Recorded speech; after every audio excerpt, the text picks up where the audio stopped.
All right, we're going to try this again. The replay showed the audio, but Ryan didn't have any, so I'm assuming it wasn't working. So I'm just going to load this on my end real quick, and we will get started again. All right, good. So I see it here, and we will get started again. Good, good. All right, so tonight we're talking how to survive summer barbecue season, right? So I want to take a little trip back down memory lane here. I'm going to share this again with people so that they get on the right one, not the old one. Handy. There's 6, 7. There it is. All right, so let's take a trip down memory lane. 2009, right? Former Mitch in his 20s going to, I think it was called Foreplay Sports Bar or something like that. We're going to watch a UFC event. He's going to be there for 5, 6 hours. So naturally, what does a guy do in that situation, right? He packs a chicken breast in his pocket. Yeah, no. You shouldn't do that, but I packed a chicken breast with a little bit of peanut butter on it. I'm not sure why, but this was my idea of kind of filling the gaps, getting my protein in while I was there. So of course, it's a big lineup. It's my turn in line to get frisked by the bouncer. He touches me on the thigh. He's like, "What is this? What the fuck is this?" Is actually his actual words. And naturally I said, "Man, it's a chicken breast. I have to stay anabolic." And he laughed in my face. He said, "You should probably not do that. You might get salmonella." So sure enough, I had to eat this chicken breast in front of a line full of UFC fans. And I vowed to never again be in that spot. So what I'm going to show you today is how to enjoy the summer without going so OCD that you have to prep a chicken breast in your pocket like I used to. I know better now. So here are the 3 big rocks, right? The 3 big rocks you need to focus on. That's 3. In order to have your fun and still get the results you want this summer, right? I was supposed to do a flex, but the angle was really off. Yeah, I should have pumped up before this. So number 1 is earn your calories. Most people on the weekends at the lake, they pair too much food with too little activity, right? You sit at the dock all day and drink and don't jump in the water and swim and get active. So make sure you actually ramp up your activity levels on these fun days in the summer when you know you're going to overeat at night, right? So make sure you're getting in the lake, doing that whole sea-doo thing maybe. I don't know if that's a thing still. But regardless, getting your steps in, getting a workout in if you have time, that sort of thing. It all adds up, gives you more of a buffer.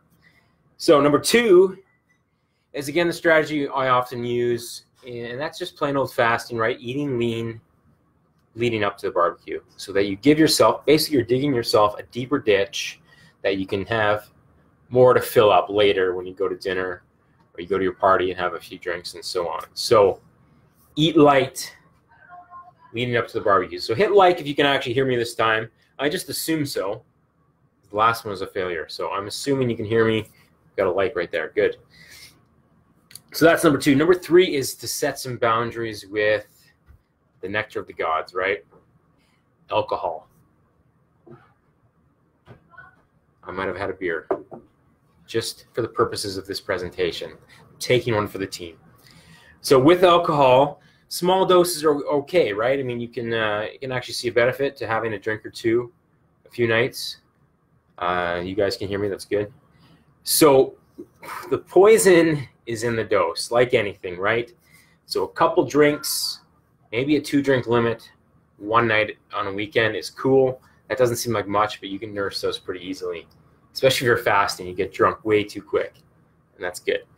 So try to manage your alcohol intake because that's when the calories add up, and that's when the food choices get ugly when you're no longer sober, right? So the best alcoholic drinks are, the zero-calorie mixers. We're talking Captain Morgan spiced rum and Diet Coke, personal favorite. In fact, 6 spiced rums and Diet Cokes are the equivalent of 1 Bulldog margarita, right? That thing with the Corona that sits in it, slushy, big sugary drink. So stay away from that one.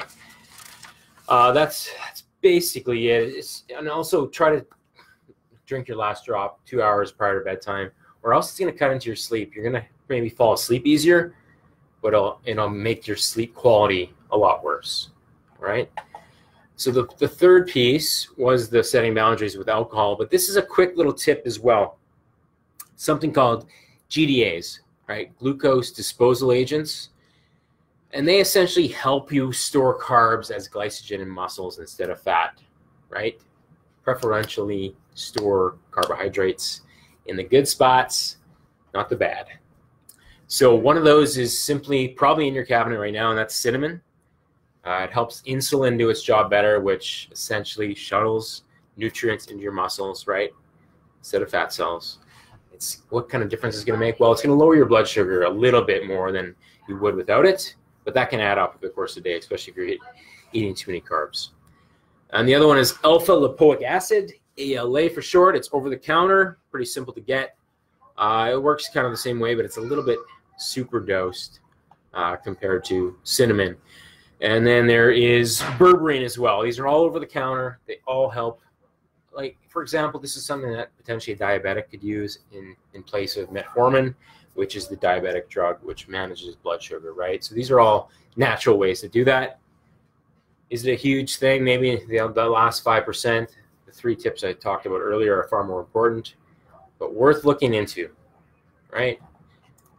All right, so I think I covered everything here. My OCD meal prep that had me get frisked by a bouncer with a chicken breast in my pocket. Trying to not be that guy. Food prep's great, but you can probably get around that by picking sensible things off the menu. The second one is those 3 big rocks on days you know you have some fun planned is to earn your calories, stay active on weekends, stay active on those days you're going to have a lot of fun. Eat lean leading up to the party, so don't have a huge buffet and then a huge mid-morning snack and then dinner. Adds up. And then you have to control your alcohol intake. Ideally, if you're actually trying to get really dialed down, alcohol is off the table completely, but for the majority, you can have a decent amount and not sabotage your goals. So that's it. Hit the heart if you're in me. In me? If you're hearing me. Other than that, we're good to go. Hopefully replay will post for the guys that kind of got screwed around by this when I couldn't get it going at first. All right, that's it. If you're watching the replay, hit the link below. We're good to go. Let's rock and roll.